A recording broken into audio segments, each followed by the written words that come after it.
পিঠা দিয়ে খাবো ভর্তার জন্য। এখন শুটকি দিয়ে দিব।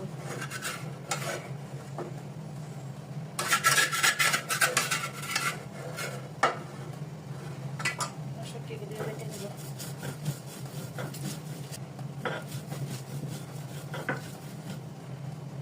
পেঁয়াজের পরিমাণটা বাড়িয়ে দিছি আর সাথে লবণ দিয়ে এখন বেটে নেব।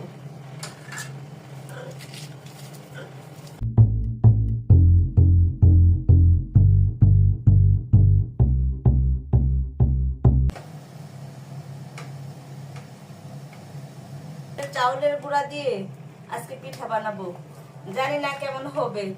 1 প্যাকেট চাউলের গুঁড়া এখন ভেজে নিচ্ছি।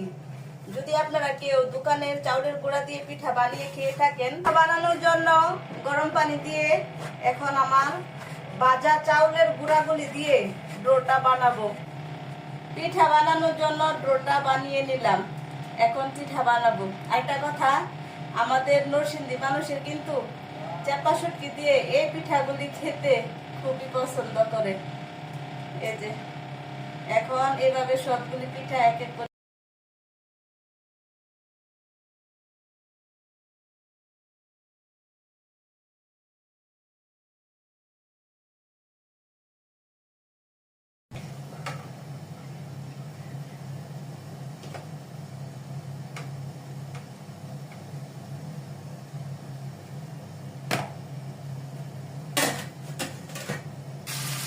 পিঠা দিয়ে খাওয়ার জন্য শুটকিগুলি এখন ধুয়ে ভেজে নিচ্ছি।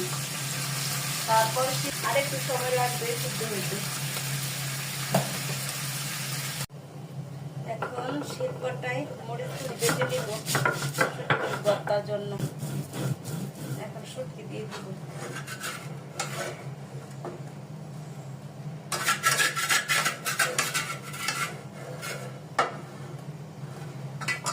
শুটকিগুলি বেটে নিব।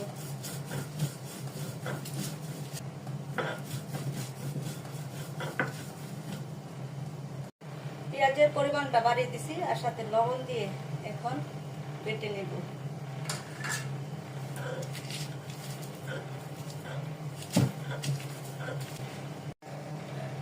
ভর্তা বানানোটা কেমন হয়েছে সবাই কমেন্ট করে জানাবেন। হয়ে গেছে চাপা শুটকির ভর্তা, এখন শুধু